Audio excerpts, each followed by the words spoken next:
Jumpa lagi di podcast Area Rumpi, tentu bersama saya Arya Stawa. Dan kali ini teman ngobrol saya ada psikolog Mbak Lili. Apa kabar Mbak Lili ya? Baik, alhamdulillah. Syukurlah. Ini kalau di masa pandemi agak susah ketemunya soal sekarang. Mbak Lilinya sibuk, saya juga sibuk baru maksudnya. Sibuk baru ya, ada peran baru ya. Bener, ada peran baru soalnya. Nah, hari ini saya Sobat Podcast bersama Mbak Lili. Seperti biasa, kalau undang psikolog tentunya terkait dengan psikologi. Tapi kali ini membahas tentang medsos, yang tentunya nggak asing lagi ya buat kita semua. Iya. Tentu juga Sobat Podcast pengguna medsos juga tentunya, minimal nonton YouTube saya lah. Nah, kalau kita bicara medsos sendiri kan banyak sekali manfaatnya ya Mbak Lili ya. Kalau saya pribadi suka cari berita, kadang juga tips-tips, belanja juga, maksudnya informasi produk-produk. Ya. Bener. Kalau Mbak Lili sendiri? Ya betul. Jadi kalau saya menggunakan medsos pertama buat jejaring sosial. Jadi ketemu teman-teman yang di seluruh Indonesia gitu ya. Yang mungkin SD, SMP, SMA mungkin tanpa medsos itu agak susah ya. Sekarang sangat-sangat gampang gitu ya. Kemudian juga misalnya tadi sama review produk, misalnya lagi membutuhkan produk apa, kita bisa akses dengan mudah gitu ya. Atau misalnya informasi-informasi tentang tema-tema psikologi, tentang pengetahuan, penelitian dan sebagainya, banyak banget sebenarnya. Termasuk kasus-kasus baru ya. Betul, perkembangan pengetahuan tentang psikologi sendiri. Oke, itu menarik sekali ya, karena banyak sekali manfaat positif dari medsos. Dan ada manfaat yang lain juga yang mungkin juga Sobat Podcast gunakan begitu ya. Karena atau rasakan saat ini bahwa dengan medsos sekarang orang bisa jadi terkenal. Ya kan? Sarana untuk menjadi terkenal. Betul. Tentunya terkenal yang ingin saya bahas dulu pertama adalah hal-hal yang ingin orang misalkan ingin menunjukkan kemampuannya seperti menyanyi, menari, stand up komedi seperti itu.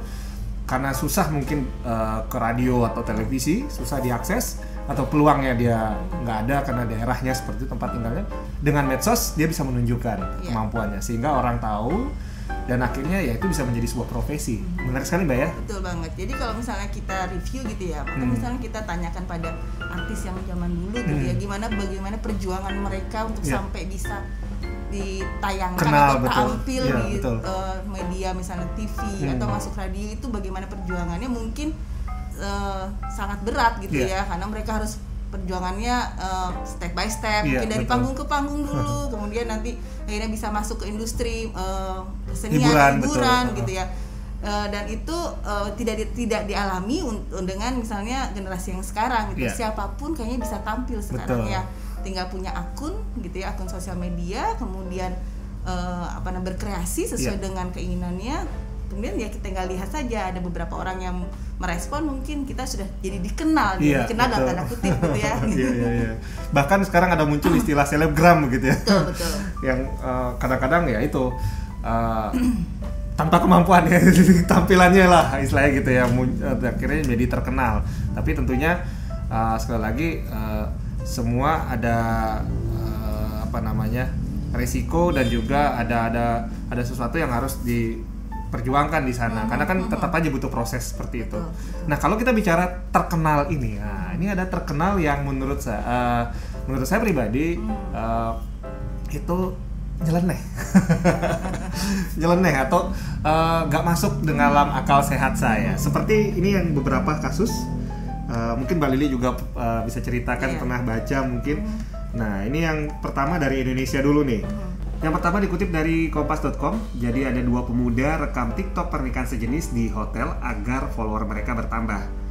Nah, penjelasan dari pihak kepolisian, pelaku mengaku bahwa sebenarnya nggak ada pernikahan sejenis, yang ada hanyalah sebatas pemotretan. Video TikTok yang mereka buat hanyalah sebatas konten yang mereka buat dengan tujuan untuk sensasi agar follower mereka bertambah. Kemudian berikutnya ada dari liputan6.com, di mana seorang remaja laki-laki di Hong Kong demi mendapatkan like banyak, ia rela melakukan hal yang terbilang bodoh, yaitu duduk di tepi jembatan. Keterangan dalam videonya, ia menyebut bahwa aku mempertaruhkan nyawaku sendiri untuk melakukan ini, tolong tekan tombol suka. Nah, kemudian lain lagi dengan seorang gadis belia yang lengannya terbakar. Bukannya memadamkan api yang melahap lengannya, dia justru mengambil ponsel dan merekam dirinya sendiri yang terbakar. Lagi-lagi tujuannya demi mendapatkan like banyak. Nah, keterangan dalam videonya ia menulis, lenganku terbakar, menyukai videoku berarti mendoakanku agar baik-baik saja. Padahal dia sendiri. Dia sendiri ya, nggak perlu didoain ya. Itu makanya saya bilang nggak masuk akal sehat saya, dan masih banyak lagi yang lainnya. Nah, ini secara psikologi sebetulnya ini sudah dikatakan abnormal atau bagaimana, Mbak? Atau ada semacam bisa dikatakan obsesi atau seperti apa sih, Mbak? Iya, jadi sebenarnya kan media sosialnya sendiri ada suatu hal yang netral ya. Iya. Artinya sesuatu yang bisa diambil tadi, ada positifnya, ada negatifnya gitu ya. Bagaimana penggunaannya gitu ya, penggunaan sosial media itu sendiri itu kan tergantung pada si penggunanya sendiri, pribadinya gitu. Jadi mau dibikin baik, mau dibikin menguntungkan, mau dibikin merugikan, itu akhirnya tergantung pada si penggunanya sendiri, tergantung pada motif gitu ya, motivasi dari si penggunanya sendiri. Misalnya Mas Arya punya sosial media yang isinya tentang misalnya ini podcast yang bermanfaat. Intinya apa? Misalnya untuk sharing, saya ingin sharing tentang pengetahuan atau topik-topik yang mungkin bermanfaat bagi orang banyak gitu. Atau misalnya ada yang saya punya sosial media untuk mempromosikan produknya gitu ya. Atau ada yang ingin ya tadi memperluas jejaring sosialnya gitu ya. Nah, ini ada mungkin orang-orang yang punya media sosial kemudian memasukkan konten-konten yang dengan kebutuhan untuk mendapatkan sesuatu yang dia inginkan. Misalnya tadi like. Nah, like itu sendiri kan maknanya bisa beda-beda ya antara Mas Arya, saya dengan orang-orang itu gitu ya. Buat Mas Arya mungkin itu sebagai suatu orang ini suka dengan postingan saya. Atau ada yang mungkin sampai ini adalah semakin banyak like semakin berharga diri saya, sampai sebegitunya. Bisa jadi gitu ya. Misalnya foto yang ini like-nya cuma 100, yang besoknya cuma 50. Itu bisa berdampak signifikan mungkin terhadap pandangan kita terhadap diri kita sendiri. Misalnya kalau kita yang mungkin normal aja, misalnya ya dapat 100 dapat berapapun itu oke gitu ya. Yang penting yang kita tahu adalah berarti ini adalah ya mungkin yang ngelihat cuma segini gitu kan. Dan itu bukan menjadi tujuan kita. Mas Arya mungkin bikin podcast ya intinya kalau dapat like gitu ya, dibaca, ditonton bersyukur, tapi bukan itu yang menjadi prioritas misalnya gitu ya. Nah, mungkin orang-orang ini yang menjadi prioritas yang dia inginkan adalah like-nya tersebut. Jadi menjadi satu kebutuhan dia. Nah, untuk kebutuhan itu dia akhirnya seperti menghalalkan segala cara gitu ya. Ada orang-orang dengan kompetensi yang banyak sehingga dia bisa bikin atraksi gitu ya, bikin konten-konten yang mungkin positif, yang bermanfaat, yang nggak pakai nyeleneh aja dapet lah gitu ya, disukai oleh banyak orang. Ya seperti ya kalau saya podcast mungkin orang banyak tutorial misalkan seperti itu ya. Misal memasak gitu ya, resep-resep sederhana dan sebagainya, itu kan juga banyak like-nya dan itu bermanfaat gitu ya. Tapi ada juga mungkin orang yang kompetensinya atau misalnya memang secara kemampuannya itu ya memang terbatas untuk hal-hal yang tadi, yang nyeleneh tadi gitu. Mungkin yang ekstrim gitu, misalnya sampai harus selfie di pinggir jurang gitu kan. Ada yang akhirnya tidak melihat atau tidak memperhitungkan risikonya. Nah, orang-orang ini memang hanya dengan pertama mungkin punya gambaran kepribadian yang tertentu gitu ya. Mungkin orang-orang yang tadi saya bilang sulit untuk melihat risiko yang dia hadapi dengan tindakannya. Nah, tanpa melihat risiko itu, ketika dia yang penting saya dapat like banyak, apa nih yang harus saya lakukan, tanpa melihat misalnya norma kebiasaan, misalnya tentang hukumnya, peraturannya seperti apa, atau kepantasannya seperti apa, bermanfaat atau tidak dan sebagainya. Nah, itu jadi memang ya obsesi tadi mungkin kita bilang keinginan atau kebutuhan akan like itu. Jadi akhirnya tadi menghalalkan berbagai cara untuk mendapatkan itu. Cuman kalau ditarik ke belakang mungkin memang harus ditanyakan langsung pada orangnya, Mbak ya. Cuman kalau dari gambaran selama ini mungkin ada kasus-kasus atau penelitian yang pernah Mbak Lili baca atau seperti apa dari psikis sendiri, apakah ini ada dampak dari masa lalu ya? Maksudnya mungkin di lingkungan keluarganya atau di lingkungan pertemanannya dia mungkin dibully atau mungkin ngerasa nggak dibully sih tapi merasa kurang dihargai, sehingga ketika dia tampil di media sosial terus mendapatkan like ya kan, like itu boleh dikatakan ya pengakuan, penghargaan, betul ya. Dan ya nggak menutup saya nggak naif istilahnya gitu. Kalau sesekali foto saya memang tanpa apa ya istilahnya mendapatkan like yang banyak, artinya melebihi ekspektasi ya, paling biasanya juga 30 misalkan di dulu kok banyak banget sampai ratusan istilahnya gitu. Memang ada pengaruhnya ya secara psikis. Senang juga lah istilahnya gitu. Saya betul kan, wah ini foto saya bagus ya, ternyata keren ya gitu. Apakah ada seperti itu Pak? Maksudnya yang tadi itu karena tadi dibilang masa lalunya kurang dihargai atau apa? Jadi sebenarnya kalau untuk kita lihat masa lalu itu agak kurang, maksudnya kita nggak bisa ya, harus digali ya dari orang. Ya, tapi paling tidak kita bisa memahami bahwa orang ini mungkin memiliki kebutuhan yang tidak dia dapatkan, yang mungkin agak sulit dia dapatkan ketika misalnya tidak di sosial media, sehingga sedemikian rupa dia punya keinginan, obsesi tadi ya, keinginan yang sedemikian tingginya demi untuk dapat like, ya akhirnya lakukan hal-hal yang mungkin kita anggap di luar kewajaran, gitu. Misalnya ya bisa ya mungkin harusnya ada penelitian sebelumnya, betul, misalnya anak-anak yang tadi saya ceritakan misalnya yang tadi main TikTok di depan orang pengendara itu apa sih sebenarnya background mereka itu apa? Iya, agak lagi viral nih karena sampai TikTok di depan lampu merah. Iya, jadi ini jadi satu hal yang apa ya mungkin perlu diteliti lagi ya, perlu diteliti lagi ada apa sih dengan fenomena ini gitu, sampai misalnya juga kasus-kasus bullying itu loh Mas Arya yang akhirnya divideokan, kemudian diviralkan, betul, kan betul. Ya mungkin ada maksudnya mungkin supaya orang lain paham, supaya orang lain tahu, tapi bisa jadi itu juga direkam oleh pelakunya untuk kontennya dia hanya konten lagi. Jadi apa sih yang mau didapat dari itu? Mungkin tadi pengakuan bahwa apa yang dia lakukan itu disetujui, disukai gitu ya oleh orang-orang lain. Padahal dia nggak paham like itu sebenarnya apa sih maknanya. Jadi karena yang orang like kan bisa aja karena memang di media sosial itu tidak ada pilihan unlike seperti di YouTube kan ada misalkan gitu. Tapi ada beberapa media ya kan seperti Instagram kan nggak ada unlike, cuman ada like. Betul. Bisa jadi like-nya itu hanya sebatas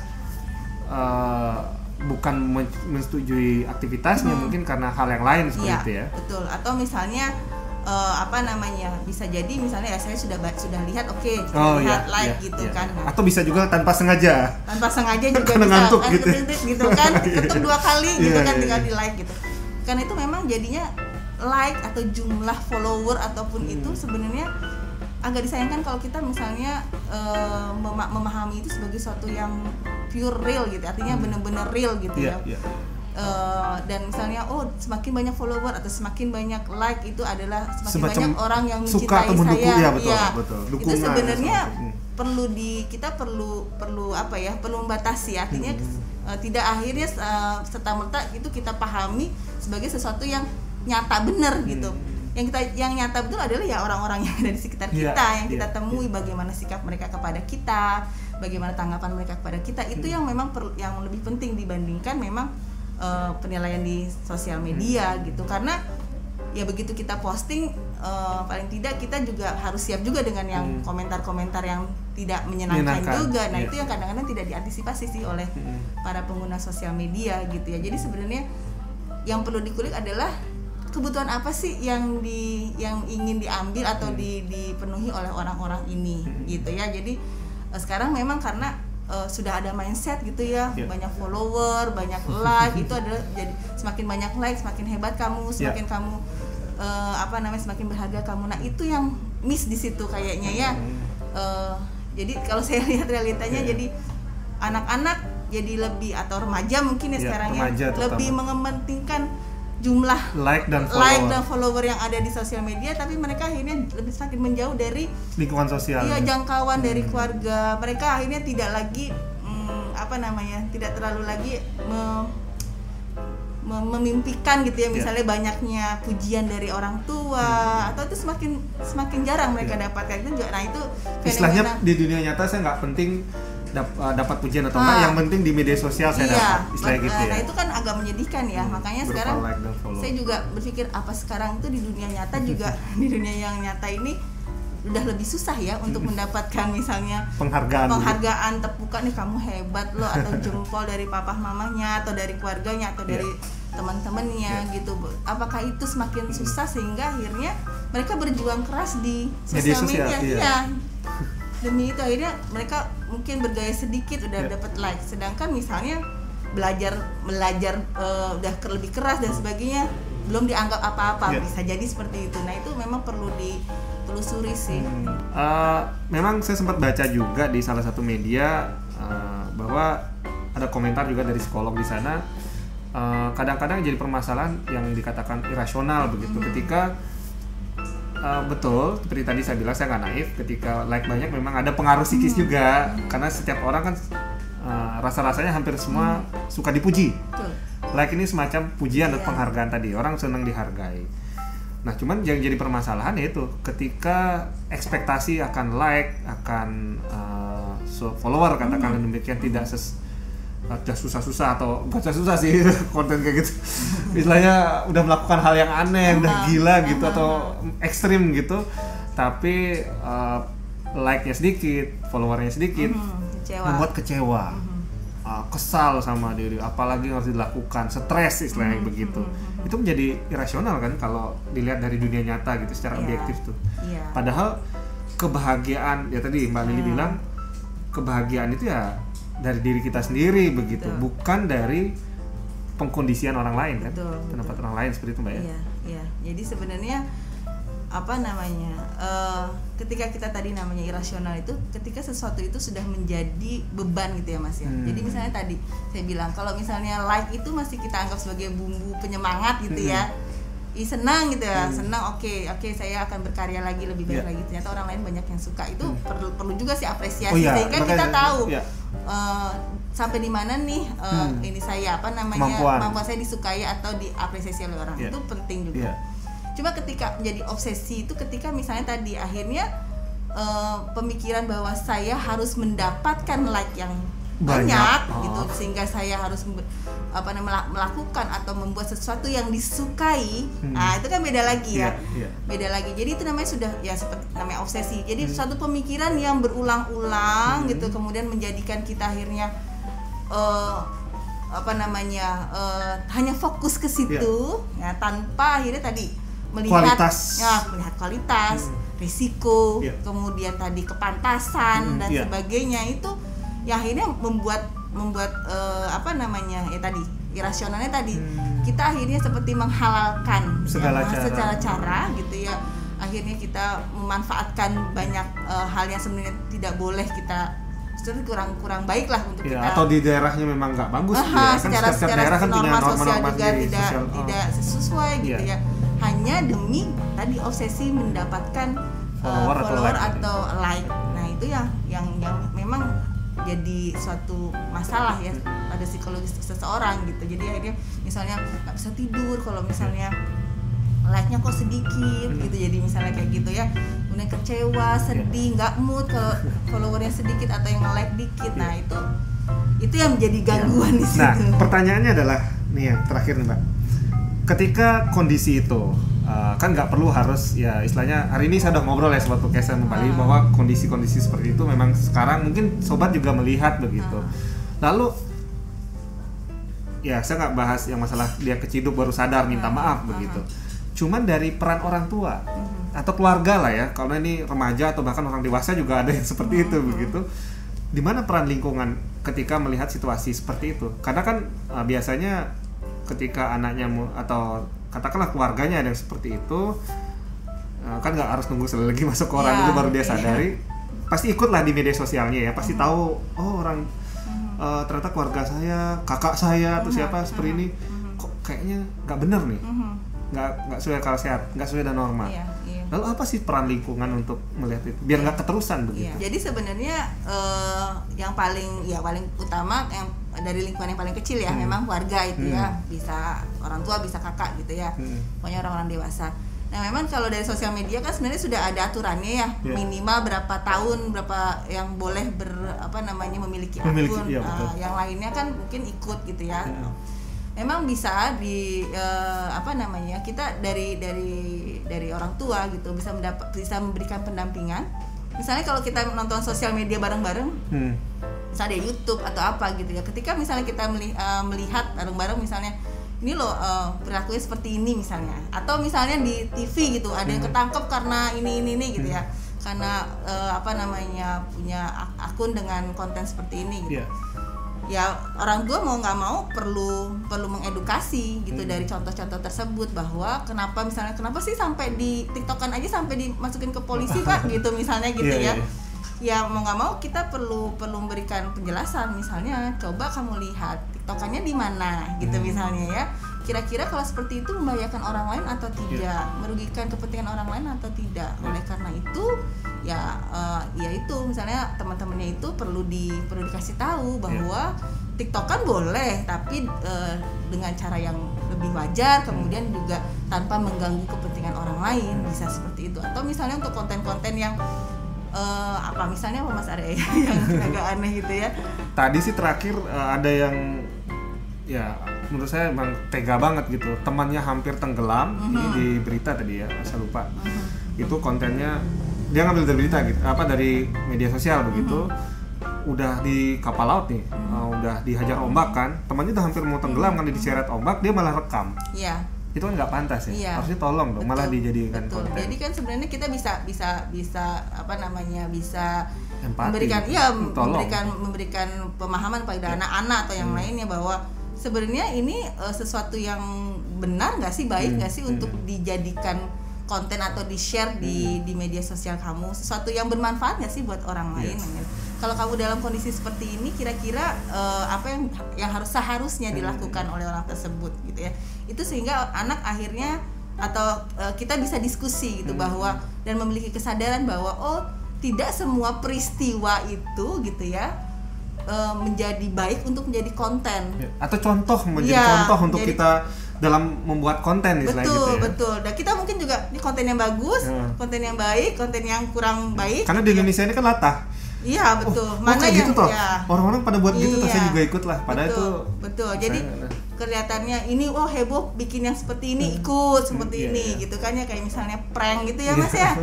Pranknya ya prank oke lah ya, prank untuk yang seru-seruan, misalnya yang misalnya ulang tahun atau misalnya apa kayak misalnya yang dulu itu yang sampah, ya memberikan sampah atau batu kepada orang yang memang mereka sangat ingin membutuhkan, itu kan sebenarnya tidak pantas. Betul, gitu. Nah betul. Itu kita dalam di dalam keluarga itu bisa menjadi bahan diskusi. Sebenarnya kalau kamu berada dalam posisi misal ibu tersebut, apa perasaanmu gitu kan, pasti sedih ya, tadinya mungkin berharap itu makanan atau apa, tapi ternyata yang isinya berbeda dan itu sebenarnya tidak pantas untuk dilakukan. Jadi selain yang contoh buruk, kita juga perlu kasih tahu contoh yang baik. Iya, misalnya nih yang kalau kamu misalnya tutorial atau misalnya memperkenalkan produk atau misalnya konten-konten yang bermanfaat ini, atau kegiatan hobi kamu misalnya suka hewan, kamu mandikan, kamu ceritakan tentang hewan kamu, cara merawatnya, itu malah lebih bagus. Jadi kita bisa perlu kenalkan juga yang bermanfaat juga, konten-konten yang bermanfaat, sehingga bisa menjadi contoh. Oke. Jadi tidak hanya memberikan ini begini, ini contoh yang buruk, kamu jangan tiru. Yang benar apa? Betul. Atau yang tepat itu seperti apa? Kemudian ketika mereka berhasil bisa membuat konten yang seperti itu yang mungkin gitu, kasih kita apresiasi. Gitu. Tidak hanya menunggu dari followernya dia istilahnya gitu, atau pengikutnya dia, tapi juga dari pihak keluarga ya. Kemudian juga mungkin pendampingan, atau mungkin kita pakai diskusi misalnya. Produknya apa yang mau kamu, atau apa sih yang mau kamu kenalkan, apa aktivitas apa yang mau kamu videokan sekarang gitu, di mana tempatnya, ya sama-sama jadi kegiatan bersama dengan anak-anak itu juga menjadi hal yang baik sih menurut saya. Jadi atau itu lingkungan keluarganya sendiri ya. Iya. Oke, jadi itu bisa meredam lah aksi-aksi yang di luar nalar tadi yang saya bilang. Karena gini, kalau menurut saya sekarang anak-anak juga nggak bisa dipungkiri mereka sangat tertarik Mas Arya untuk masuk ke sosial media. Contohnya anak saya lah ya gitu, mereka seneng banget saya tontonin YouTube kita gitu ya. Mereka juga pengen gitu ya mau bikin YouTube ya, ini kan dibikinkan akun. Ya tapi itu sambil kita akhirnya mendidik apa sih yang mau kamu tampilkan, kita diskusi. Kamu mau nampilin apa? Kamu mau lihat orang-orang tuh kamu melakukan apa di video itu. Kita bikin konsep, kita bikin rencana dan sebagainya. Itu kan termasuk satu kegiatan yang juga mendidik anak jadi berimajinasi, membuat rencana dan eksekusinya seperti apa, kreativitas banyak banget yang bisa dilakukan. Oke, itu dia Sobat Podcast. Jadi sekali lagi kalau hari ini Sobat tentunya masih menggunakan media sosial, pasti bakal ketemu dengan yang namanya hal-hal nyeleneh yang aneh gitu ya. Kadang memang sih tergelitik, kita penasaran gitu ya untuk melihat. Kadang-kadang tanpa disadari juga, kok dia terus aneh-aneh, ingin follow misalkan seperti itu gitu. Tapi jangan juga keseringan kalau menurut saya ya, karena itu menjadi antara ikut berpengaruh kepada konsep berpikir kita seperti tadi Mbak Lili bilang, mindsetnya tadi bisa berubah begitu. Ternyata dunia seperti ini, padahal enggak, itu dunia dia sebetulnya, cara dia gitu. Kita harus lihat dunia nyata seperti apa, dan kalaupun pingin membuat konten seperti itu, tentu kita lihat juga layak nggak, normanya seperti apa di daerah kita terutama dulu, baru kita lihat dari skala besar Indonesia, budaya timur istilahnya begitu ya. Yang sebetulnya walaupun orang bilang sesuatu yang yang nyeleneh itu pasti viral, lebih cepat terkenal, tapi bukan berarti hal-hal yang bermanfaat yang mungkin sekali lagi tadi ya, like-nya sedikit, mungkin di awal followernya dikit, justru itu lebih memberikan dampak yang positif buat kita dulu ya, minimal kita ngerasa makin bahagia dengan ide-ide kita bisa dicairkan. Saya rasa seperti itu ya, karena selama ini saya juga bikin konten sekarang lah, ada rasa keterpuasan karena saya sering bilang sama teman saya sengaja ngundang psikolog lah, saya kan butuh informasinya, masalah-masalah gue bisa gue konsultasikan nih gratis. Setidaknya ide saya tersampaikan, masalah saya juga dapat jawaban. Begitu Mbak ya. Ya kita terus kemudian juga kita bisa berbagi juga hasil diskusi ini ke orang lain gitu kan. Jadi nggak hanya terhenti pada saya dan Mas Arya. Betul. Yang orang lain juga yang menghadapi masalah yang sama. Ya, mudah-mudahan hari ini obrolan kali ini bisa bermanfaat, dan tentunya kalau masih ada pertanyaan seperti biasa bisa ditanyakan ya, bukan meminta dengan idenya, tapi yang jelas boleh saja meminta satu, boleh kayak sebelumnya beberapa Sobat Podcast minta tentang tutorial tertentu atau pengalaman-pengalaman yang tentunya bisa bermanfaat, saya akan bagikan. Ya, seperti Mbak Lili tadi bilang. Bukan disetir sama media sosial nanti. Oke, itu aja episode kali ini. Sampai jumpa di episode lainnya di podcast Area Rumpi, tentunya dengan tamu-tamu saya yang luar biasa. Oke, bye-bye.